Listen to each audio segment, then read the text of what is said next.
Problem is, do you know that many were also discovered to be numbing stressed that they are no longer aware that they are stressed. They're just so used to it, they are no longer aware that they are stressed.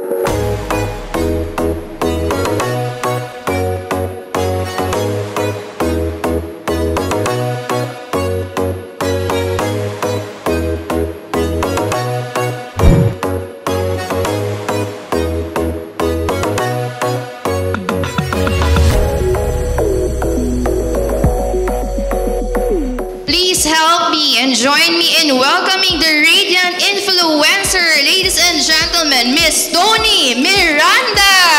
Woohoo! Thank you so much.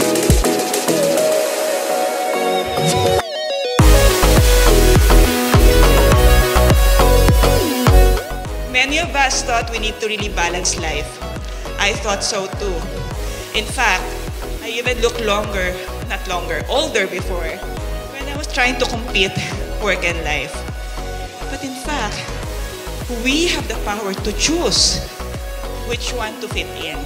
So wala na ngayon work-life balance. Tinanggal ko na yan sa aking mga training topics. I only teach work-life fit and leadership well-being.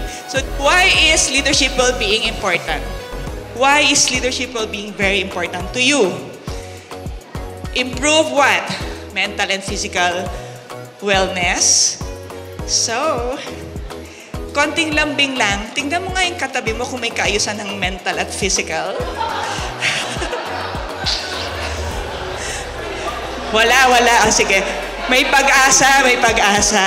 At least nag-attend. Ulitin natin yung kaninang greeting. Sabi mo, salamat talaga nagdito ka. Okay? Increase job satisfaction. Ako, may iba dyan, napipilita lang. Sabihin mo, para sa'yo to. Okay? What else? Enhance personal relationship. Greater productivity. And, don't we all like the last one? Ayaw natin na tumatanda tayo, parang wala nangyayari, right? Problem is, do you know that many were also discovered to be numbing stress that they are no longer aware that they are stressed. They're just so used to it, they are no longer aware that they are stressed. Nagugulat na lang sila, magsi-CR lang sila, hindi na sila umabot. I'd like to let you know that you have the power to move from one energy quadrant to another. What's important is you know that there is a quadrant. And be the one to decide na okay palang ma-stress, I just need to know where to stay. Where to temporarily park and where to permanently stay. Another truth here is acknowledge na lahat ng tao pwedeng ma-burn out. And I'll tell you why. No one is perfect here. Agree? Which means you, your seatmate, you, your office mate, you, your boss, you, your subordinate, you will disappoint each other. So now, can you just tell your seatmate, I will disappoint you. Please know that burnout is unavoidable. We just need to understand that there are stages that we can choose to transfer. I'd like you to approach, okay? Let's all stand up. I'd like you to approach at least 5 people na hindi mo ka-table. Sabihin mo lang, don't worry, be happy. Singular. Jowa, syempre. Siya? Sandali lang, hindi ako ready. Everyone, gusto ko lang makita niyo yung grabbing shift of mind, pero I support you for this. Every day is a choice to lead joyfully or miserably. Every day is a choice to lead joyfully or miserably. Which one do you choose? Well, we can have a system to focus. Focus is to follow one conviction until success. My question is, what is your conviction? What is your conviction?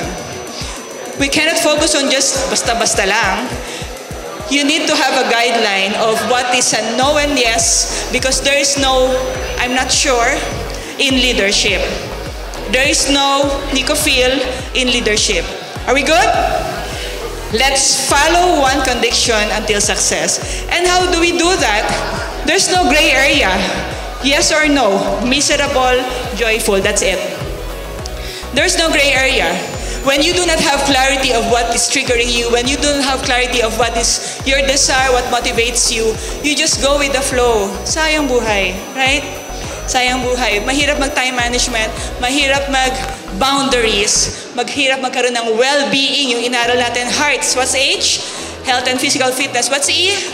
Emotional wellness. And what's A? Put into action.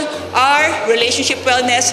T? Thought growth wellness. And of course, everything is useless when there's no spiritual wellness. Because when one is out of tune, everything else is out of tune. So now, we choose. How do you want to be remembered? Leading people miserably, or making people's lives miserable, or whatever happens, I choose to be joyful. So I don't make decisions that will make my life miserable. Mahalaga ko natutunan sa ating morning session ay to have a work-life fit balance. No? It's a lot about introspection, right? It's a lot about self-awareness. At yung pinakamagandang na bahagi ni Ma'am is we have to be very conscious about it such that meron siyang binigay na magandang work-life fit framework. Bali po, ang remarkable for me today is that setting boundaries.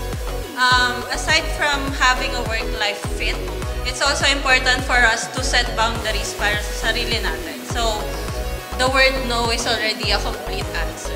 Unang-una, Ma'am, we appreciate really yung napakagaling. Safe answer, yes. Napakaganda nung presentation as you are. Hindi ko makalimutan. Siyempre, una-una, how can I take care of my heart? So sa bawat gagawin natin, we should leave something na very useful. Take home this morning was for how yung balance ng work-life fitness. Fit rather. So, as para sa heart, not only just dapat one yung minemaintain natin or three, dapat as makabalance natin doon, letters din. Kasi without that, parang either emotionally kulang or wala kang foundation doon, parang hindi mo rin mapaprovide yun sa ibang tao. What struck me the most this morning is from someone who's been always looking for a work-life balance. It appears na dapat hinahanap pala namin yung work-life fit. And so, napakalaking tulong po na to, yung hearts. So, we need to ensure pala na walang butas ang ating hearts.